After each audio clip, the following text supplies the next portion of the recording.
Welcome to True Betrayal Stories, where secrets are exposed, lies unravel, and justice is served. If you love shocking betrayal stories and satisfying revenge, don't forget to hit like and subscribe so you never miss an update. I knew everything. Every look they exchanged when they thought I wasn't watching. Every late-night excuse. Every lie wrapped in a sweet smile. But I didn't scream. I didn't argue. I didn't even confront them. I just disappeared. And that's what haunts them to this day. My name is Adrian. I'm 34 years old, born and raised in Portland, Oregon, but I spent most of my adult life in Seattle. I wasn't the kind of guy who stood out in a crowd. I wasn't the loudest, the smartest, or the richest, but I worked hard, treated people with respect, and believed in building a life based on trust. Maybe that last part was my biggest mistake. I worked as a senior analyst for a growing tech company called Novasight, one of those rising startups that promised to change the world with AI-driven solutions. I wasn't changing the world, but I was doing pretty well for myself. Stable job, good pay, a few promotions under my belt, and according to my colleagues, I was next in line for a director position. My boss, Charles Whitman, was the company's co-founder and CEO. He was charismatic, well-connected, and frankly, intimidating. But he liked me, or so I thought. He took me under his wing when I first joined the company 6 years ago. I admired him, looked up to him.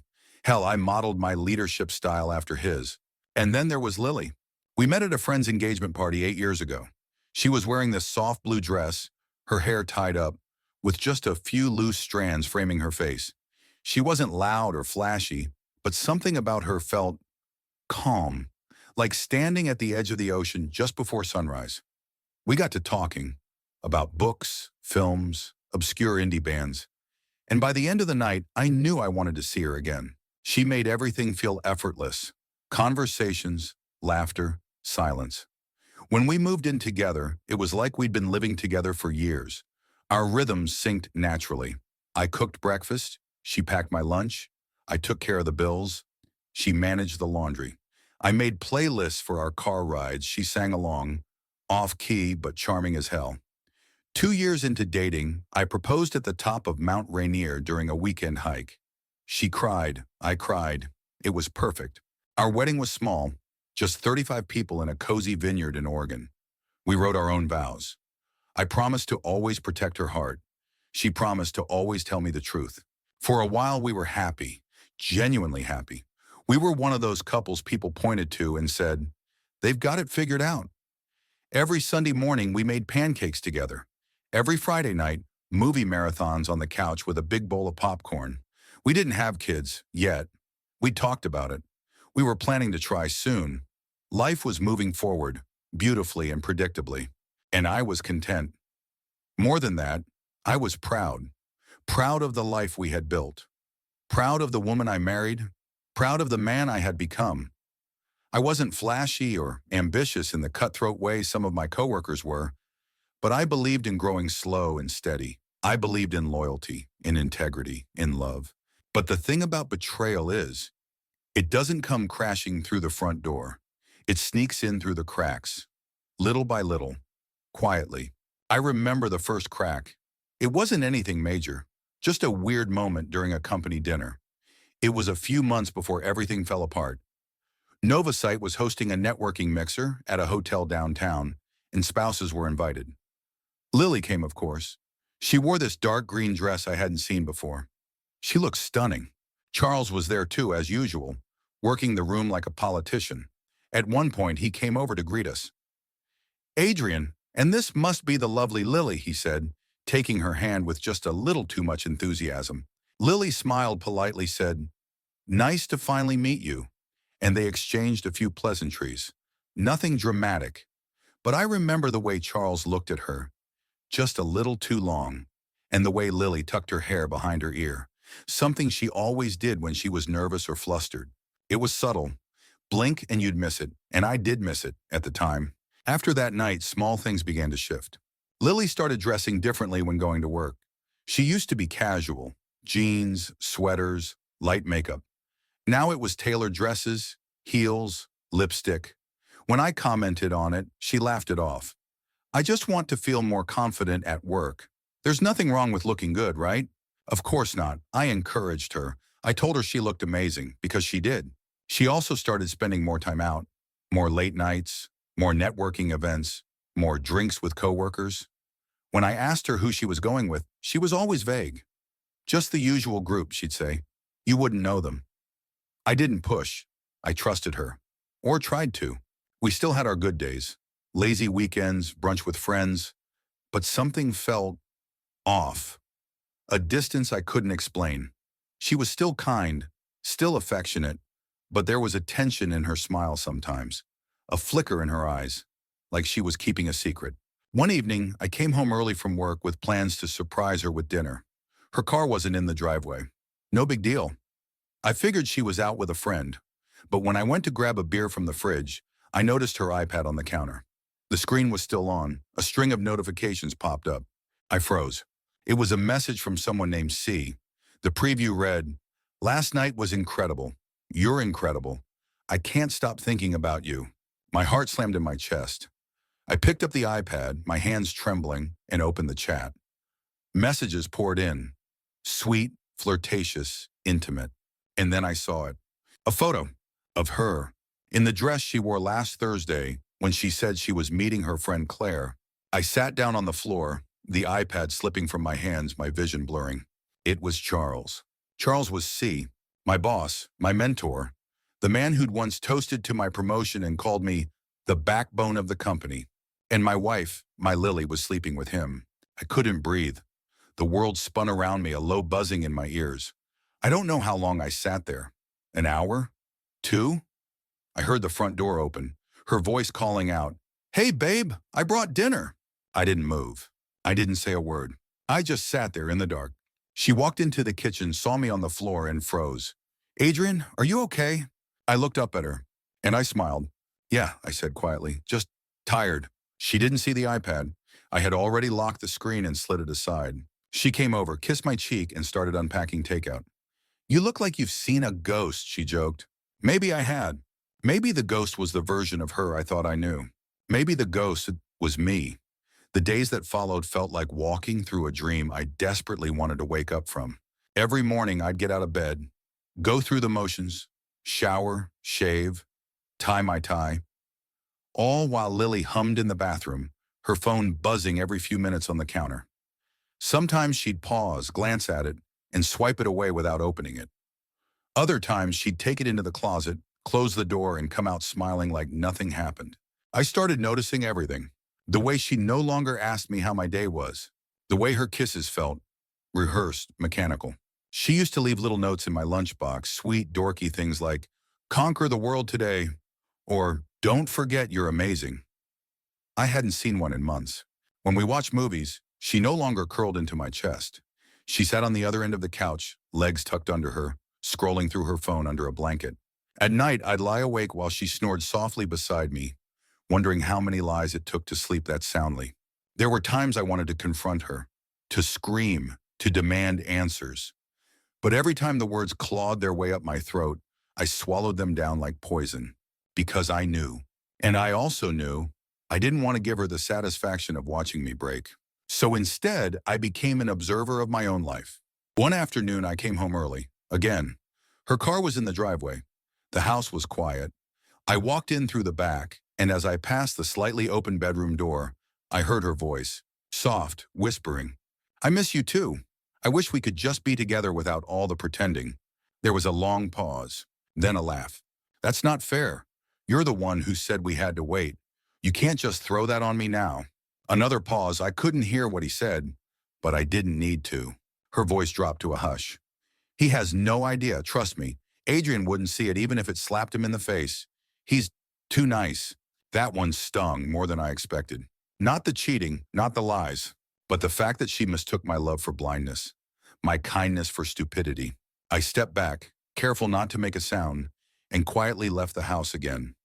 I drove around for hours with no destination, the city lights blurring through the windshield. The next morning she greeted me like everything was fine, made pancakes, kissed my neck, asked if I wanted to go hiking that weekend. I said sure. She smiled. And I hated how easy it was for her to lie, how natural it had become. I started paying closer attention at work too. Charles, the smug bastard, had grown bolder. He still wore that fake, polished grin, still called me champ in the hallway, still pretended like we were on the same team. But I noticed the glances between him and Lily whenever we crossed paths at company events. The inside jokes, the little nods. Once, at a quarterly celebration dinner, I caught him resting his hand briefly on her lower back as they passed each other near the restroom. So quick it could have gone unnoticed, but I saw it. And worse, I saw the way she didn't flinch. She was used to it. They were used to it. One night, I got a call from my college friend Jonah. We hadn't spoken in months, but he was in town and wanted to grab a drink. I agreed.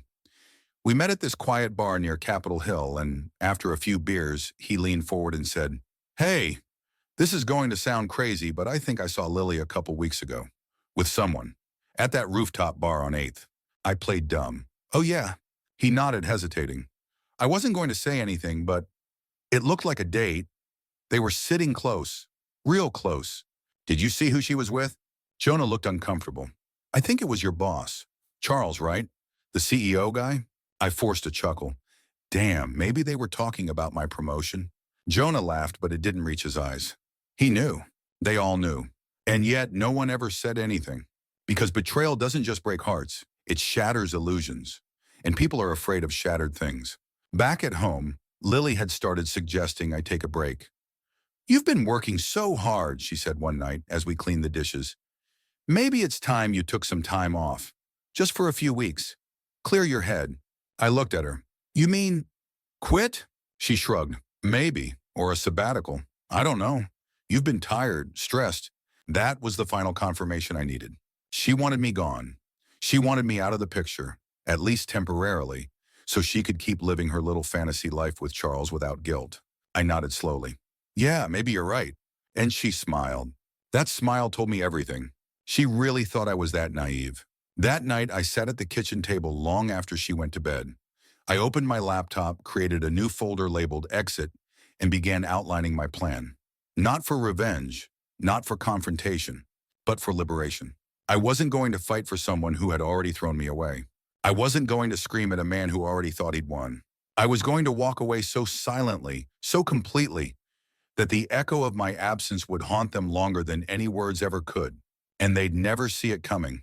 The next morning I woke up before dawn. Lily was still asleep, curled up in the covers, her hair fanned across the pillow. I stood there for a long time watching her breathe. How strange it is to look at someone you once adored, someone you promised forever to, and realize you don't know them at all. I got dressed quietly and left the house without breakfast. My first stop was a small cafe 2 blocks from my office, the kind of place that served burnt coffee and stale muffins, but no one from Novasite ever went there. That made it perfect. I pulled out my laptop, connected to the public Wi-Fi, and opened a blank document. I wasn't going to make a scene. I wasn't going to confront Lily. I wasn't even going to give Charles the satisfaction of knowing he'd won. Instead, I was going to disappear. Clean, complete, and without a trace.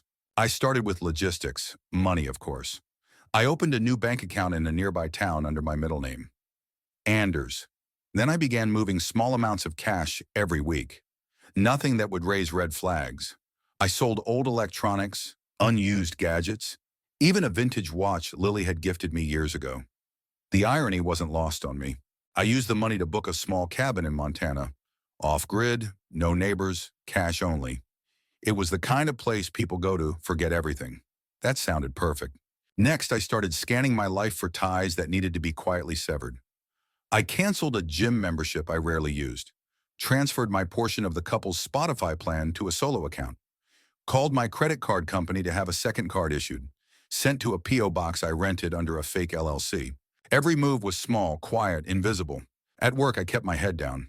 I began handing off projects subtly, mentoring younger analysts, training them up just in case. I wanted to leave without disrupting anything. No questions, no trail. I didn't give my 2 weeks' notice. Instead, I walked into HR one morning and said I had to leave due to a personal emergency. I smiled, thanked them for everything, and walked out of Novasite for the last time. No one, not even Charles, asked why. Maybe he thought I found out. Maybe he was too arrogant to care. Either way, it didn't matter anymore. At home, I played my part to perfection. I smiled. I listened. I even told Lily I was taking time off work to focus on myself. She pretended to be concerned, but I could see it in her eyes. She was thrilled. She thought she'd won. She started going out more. Girls' nights, late dinners, spontaneous business trips that didn't involve any business. I stopped asking questions, stopped pretending to care. One night, she came home around midnight. I was sitting on the porch sipping tea. She kissed me on the forehead. "You okay?" "Yeah," I said. "Just thinking." She smiled. "About what?" I looked at her for a long moment. "About starting over." She didn't ask what I meant. A week later, I boxed up my essentials. A few clothes, documents, laptop, and a framed photo of my parents. I left everything else, wedding photos, souvenirs, anniversary gifts.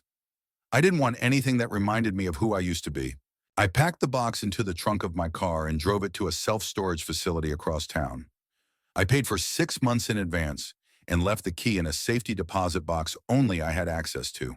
I returned home before Lily got back from her work dinner. The house was quiet, clean, untouched. It would stay that way. In the final days, I cooked her favorite meals. We watched our old shows. I even danced with her in the living room when our song came on the radio. It was all an illusion, a performance, but she didn't notice. She had already emotionally checked out.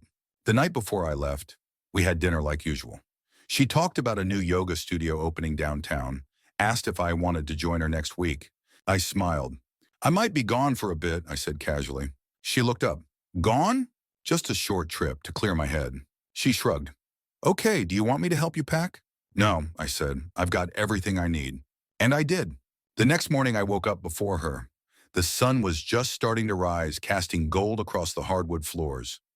I made coffee, sat on the back steps, and listened to the world waking up. At 7 p.m., I wrote her a note. It was short, no anger, no accusations, just the truth. "I know everything. I've known for a while, but I'm not here to fight or to ask for explanations. I'm just choosing peace. I hope one day you understand what you threw away. Be well." I placed the note on her pillow, picked up my bag, and walked out the front door. No slammed doors, no final words. Just silence and freedom. Lily woke up to the silence of a Sunday morning. At first, she didn't think much of it.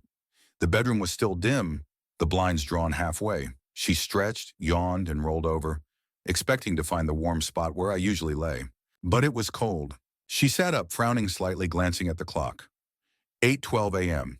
"Adrian?" she called, her voice still hoarse from sleep. No answer. She got out of bed, still in her oversized t-shirt, and padded barefoot down the hallway. The kitchen was clean, coffee pot untouched. No mug, no breakfast, no sign of me. The living room was empty. No laptop, no bag, no shoes by the door. She checked the garage. My car was gone. Still half asleep, she went back to the bedroom. And that's when she saw it. The note, folded neatly, resting on her pillow like a pressed flower. She picked it up slowly, heart suddenly racing. Her fingers trembled as she unfolded it. Her eyes scanned the short message once, then again, and again. "I know everything. I've known for a while, but I'm not here to fight or to ask for explanations. I'm just choosing peace.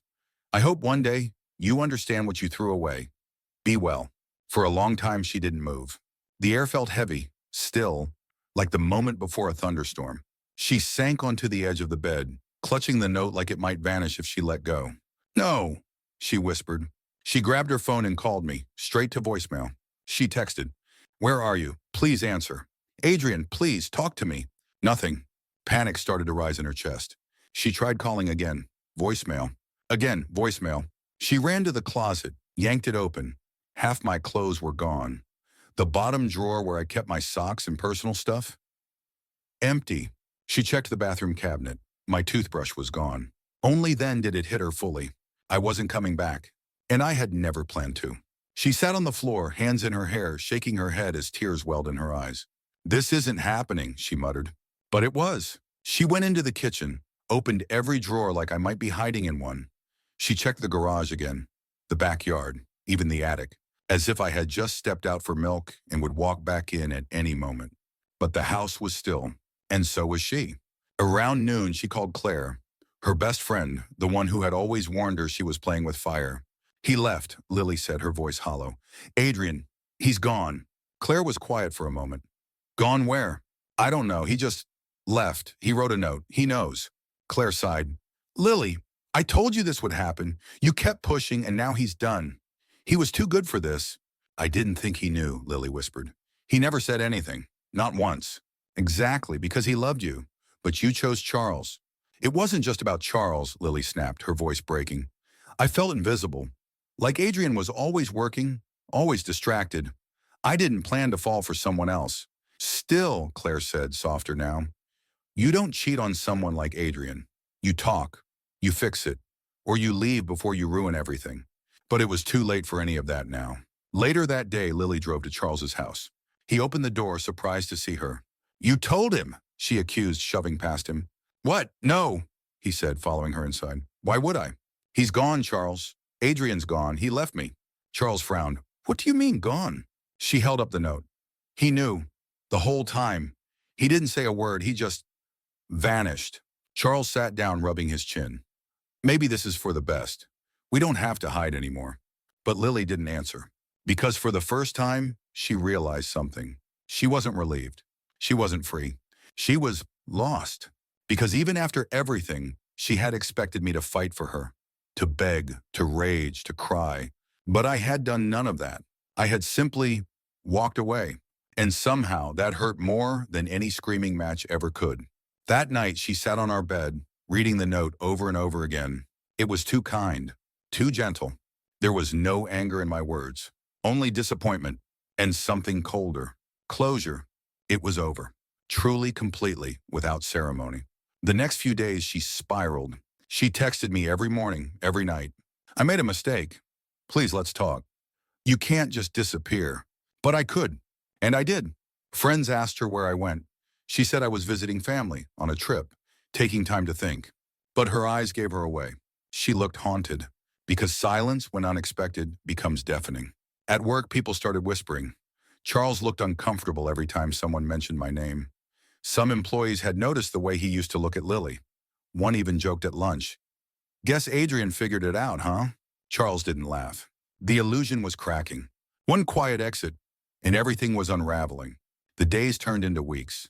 Lily tried to maintain the facade, waking up at the same time every morning, making coffee for one, and pretending to have somewhere to be, even when she didn't. She told her parents I had gone on a personal retreat to find clarity. She told her co-workers I was working on a freelance project out of town. She told herself I'd come back. But I didn't, and the silence began to eat at her. At first, she found comfort in Charles. He reassured her that things would be okay, that we were never meant to last, that she had chosen a better future with him. They met in hotels now, behind closed doors, no longer caring who saw them. But what was once thrilling now felt tainted. Charles had promised excitement, a fresh start, something new. But Lily soon realized something that stung more than the guilt. He was never going to take her seriously. Their conversations grew shorter, their meetings more transactional. She started noticing his phone was always face down, that he left texts unanswered, that he was still too busy to spend the weekend with her. And worse, people at work were starting to talk. It started small, a whispered comment in the break room, a side glance in the elevator. Then came the internal meeting where Charles announced a restructuring, and two employees who had been loyal to Adrian were quietly moved to less desirable teams. One of them, Sophie, confronted HR. Why are the people close to Adrian being pushed out? She asked. The HR rep avoided eye contact. It's purely performance-based. But everyone knew something was rotten at the top. Lily was now known not just as the wife, but that wife. The one who had an affair with the CEO. The one whose husband left without a word. The whispers followed her through the halls like shadows. Colleagues who used to greet her warmly now offered tight-lipped nods or avoided eye contact altogether. During a team dinner, one of Charles' junior managers, young, bold, too honest, raised a glass and said, "Here's to loyalty, the rarest commodity in this office." The room went silent. Charles glared at him. Lily stared down at her drink. Later that night in the parking lot, Charles muttered, "You should probably lay low for a while. Maybe work remote." Lily snapped, "Why? Because people are talking? You said we wouldn't have to hide anymore." "Yeah, well, people don't exactly respect women who screw their way into boardrooms," he said, immediately regretting it. Lily froze. "You don't mean that." Charles sighed. "Look, I'm under pressure. Investors are asking questions. We need to control the narrative. You said you cared about me. He didn't respond. That was the moment Lily realized. She had burned down a marriage, a future, a man who loved her, for someone who wouldn't even stand beside her when things got hard.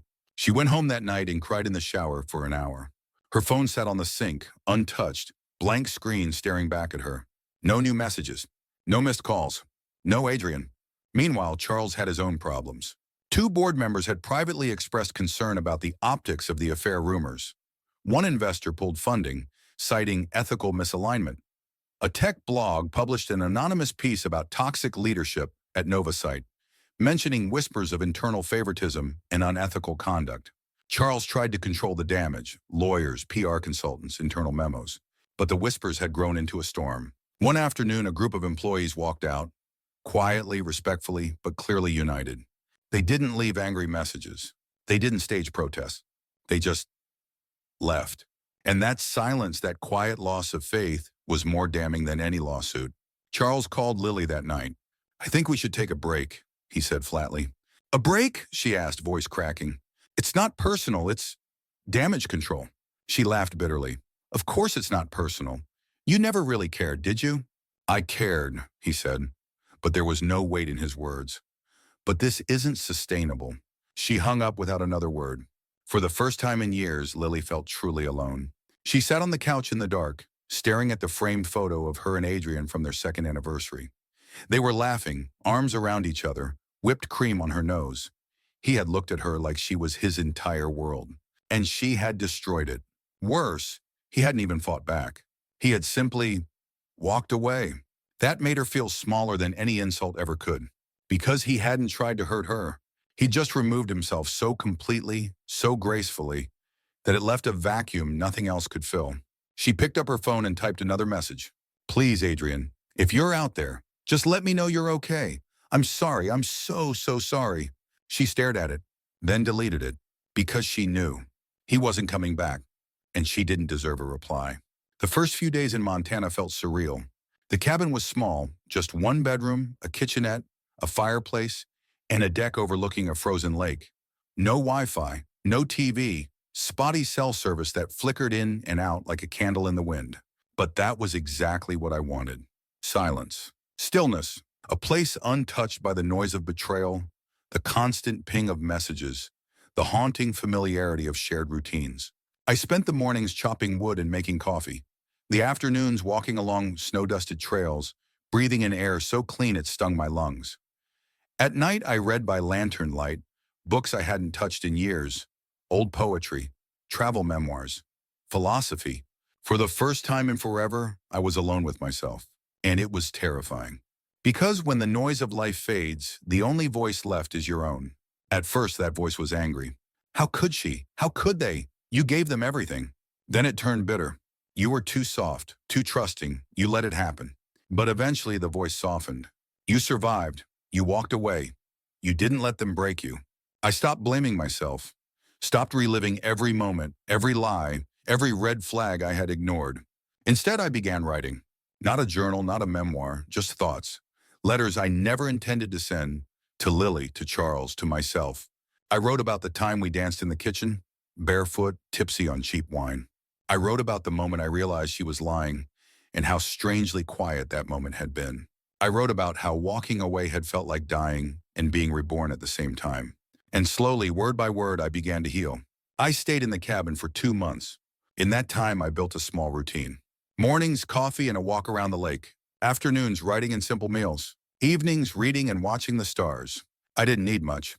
Just peace. Eventually, I started sketching again, something I hadn't done since college.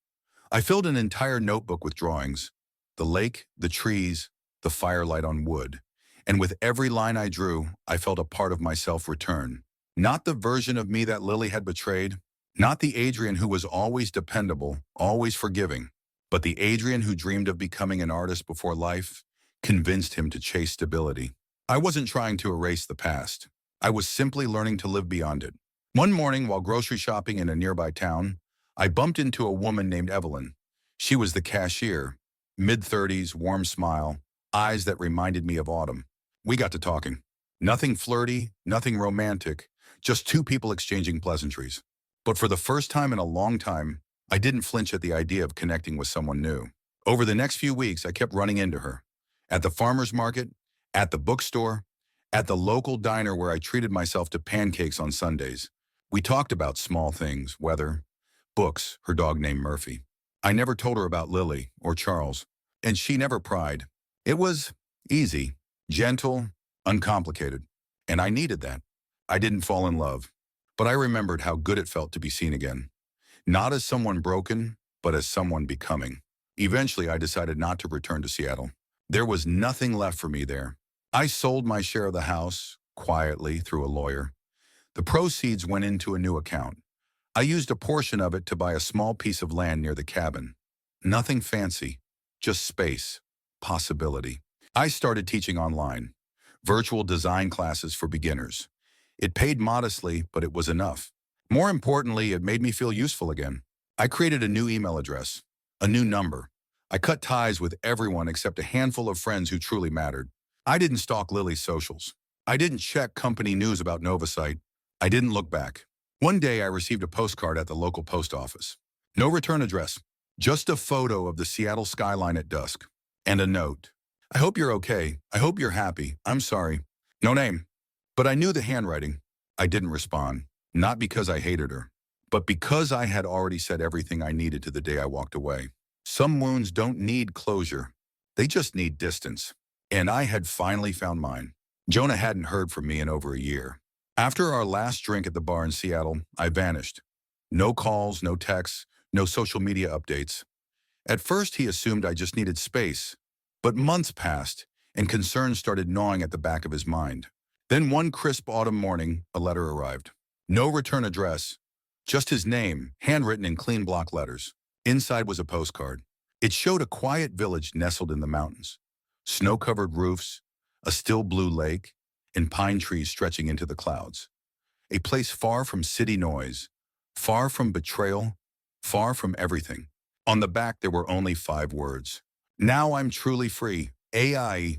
Jonah stared at it for a long while. He turned it over again, studied the image, imagined me standing somewhere behind that camera, holding the postcard with steady hands, maybe smiling for the first time in a long time. He didn't call anyone. He didn't post about it. He simply placed the postcard on his bookshelf, next to a photo of us from college. Young, hopeful, unaware of the storms adulthood would bring. He smiled softly. Wherever I was, I had found peace. That was enough. Back in Seattle, the world kept moving. Lily kept her job, but people no longer looked at her the same. She went to work, went home, and scrolled through her old wedding photos at night, sometimes crying, sometimes staring blankly, waiting for a notification that would never come. She dated again, briefly, but no one could fill the space I left behind.